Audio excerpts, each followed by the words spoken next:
it's kind of funny in that. All right, did you press it? Yes. Press go. All right, thanks. And can you guys see? Yeah. Okay. I should maybe move that a little closer. There. Okay. Very good. All right. Okay. So bowls are pretty similar. There's just there's a bit of a difference in how you set it up. Setting up your cylinder. Okay. So typically when I throw bowls, I usually open up my floor a little bit more, and then I usually keep my cylinder more open like a V, okay? You don't want to create like a trumpet or a bell shape, okay? It's a shape like this is actually hard to expand the bottom without it twisting, so you really want to focus on keeping your shape as straight as possible when you're pulling up your walls, and then push your curve into the sides of your vessel. The other thing too with bowls is that because we're really open, like you have a lot of visual access into the center of the form, you really want to make the time to clean up your floors. Okay, we're going to be directly engaging with those surfaces. You know, so if you think of these as being functional vessels, you'll be using some sort of utensil on the interior. So you definitely want to consider the surface of your vessel while you're producing it. Okay. The other thing too, when we start opening these pots up, the floors are typically just a little bit wider, and you want to spend more time making sure that your floor is compressed and consistently even. All right, if you don't, it's really easy with really wide floors, if there's like an inconsistency in thickness, for it to form a crack when it begins to dry. And it will form the crack in the shape of an S because it's literally following the particles that spin around the wheel, so we call it an S crack. So you definitely want to take the time to compress your floors, keep them consistent.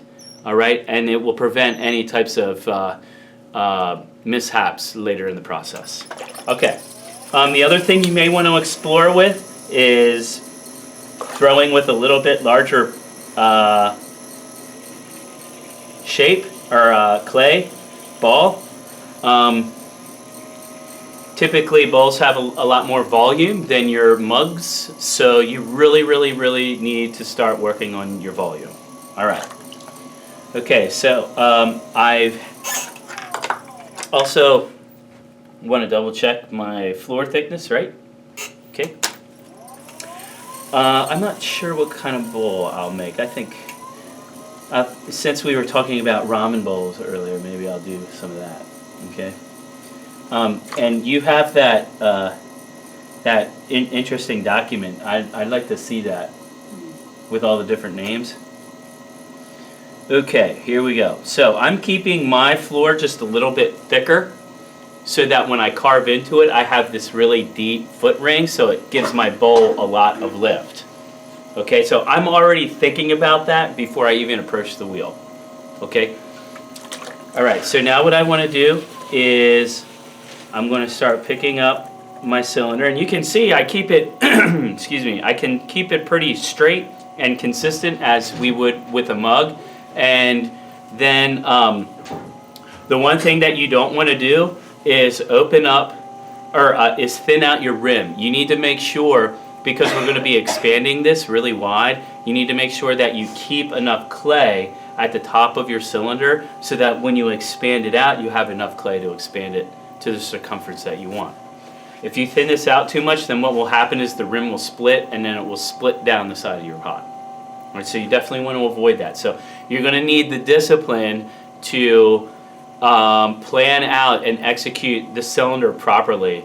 And this is consistent when you start getting in different shapes. You literally have a strategy in how you build your cylinder. Okay?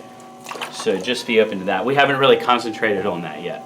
So here we go. All right, I'm going to collect all of this material from the bottom. And you can see how I'm kind of expanding it outward, right? And once I feel like I have a pretty consistent cylinder, I can stretch it and start drawing out my shape. Now, the thing with bowls is that you notice how I brought the rim out to close to the circumference that I want it to be first. Alright, so you definitely want to stretch your rims out. Alright, if you don't, then what will happen is as you begin to really stretch out the bottom, your rim won't be able to expand with the bottom, and so what happens is the rim kind of turns into an oval and collapses.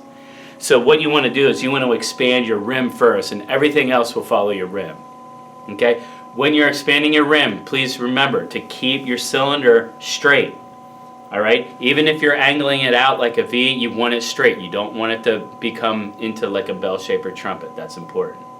Alright? Because as soon as you start trying to push it back, it will create this really hard angle, and your bowls typically like warp and fall and collapse. Okay. Alright, here we go. So now what I can do is I'm going to start putting my final shape into there.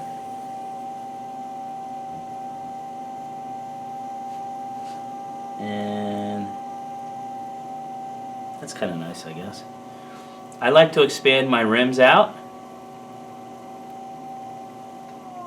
Okay, that really allows access into the interior. Okay, the other thing too is that you want to make sure you get all of this material out, and you want to be sure to use your fingers to clean up all of the grog that you expose on the bottom of the floor. So all that sandy and gritty stuff, you want to compress down back into the floor, all right? Because that will punch through the glaze. All right, here we go. One more. I'm just going to do one more pass. I want to expand this a little bit more. Okay.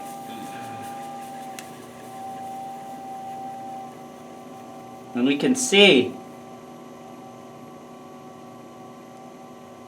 that I try to create a really consistent curve from the inside. I'm getting a little too picky here. I'm a little indecisive in my form, so I don't want to play with it too much. I'm just going to move on to the next one, because this one's pretty nice. Okay, there we go. Just open that up a little bit more. And what I want you to see is look at how consistent the interior shape is. Alright? That's what I need you guys to start working on. You want to have a really consistent transition from your floor, so you create a level floor and then a perpendicular wall, and then you stretch out your form into a nice consistent curve. All right. You really need to be in sync with your wheel speed. Okay, if your hands move too fast, you can create, an inconsistent shape, and that's when bowls start to wobble and fall. Okay, so take your time and stretch out your pot. All right, now, if you're using a bat, okay, I'm just going to trim away some of that excess material. What I like to do is take my needle tool, and before I take it off the wheel, I'm just going to kind of cut into it a little bit right at the bottom of the bat. And what that does is it creates enough thickness for your wire tool to slip through. Okay, because what can happen is when you take this off the bat, if your wire tool isn't tight or if there's debris on your wheel, it's really easy to like come up through and cut through the floor, right? Okay, so this just kind of helps keep the wire tool down to the bat so that you don't cut through and lose your bowl. Okay? All right, so there's one. That's not too bad. Okay. What should I make now? I guess I can make one with like a phalange type lip. Okay.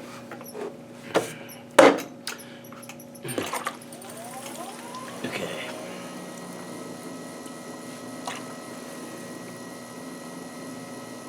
All right.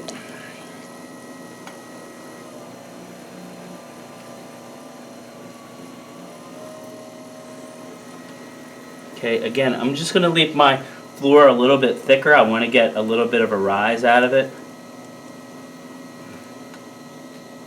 And I'm just going to open this up a little bit wider. There's no... There are interesting proportional relationships with the foot ring, with like your floor and the size of the bowl. I mean, there's a lot of bowls out there that have really narrow foot rings and really wide bases. Just be aware of there's going to be a need for balance. Okay, so you want to think about those proportional relationships and how it's able to, stand up and be stable. Okay, so there's definitely a point to when a foot ring can be too small or too narrow for a bowl. Okay, so you just kind of, as you make bowls, you'll become more accustomed with those types of proportional relationships. I just want you to keep those in mind when you're making your bowls. Okay. Make observations. Get through a couple of bowls and then you can make some design edits. Okay, here we go. Alright, I'm going to start off a little bit more narrow. Now my bat's wobbling because I didn't screw in my bat pins there.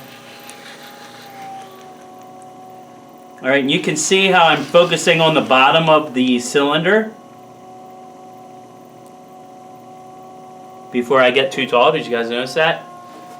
Okay, that's going to help some of you when you're, if you haven't developed the dexterity that you need in your hands. Okay, keep your cylinder low, and then you can push harder at the bottom and work that material up. It's a little bit easier. All right, so here we go. So now I'm going to kind of pull and expand at the same time. I'm feeling pretty good about the thickness.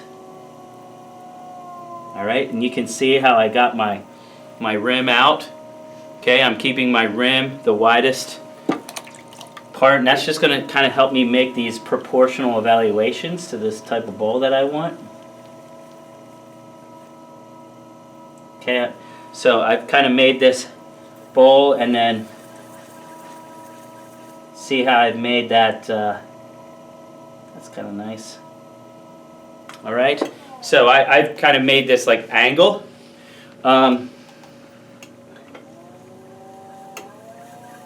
There we go. The other thing with bowls is, you want to try to not overwork them. You can see that I keep my clay, I try to be as efficient as possible so that my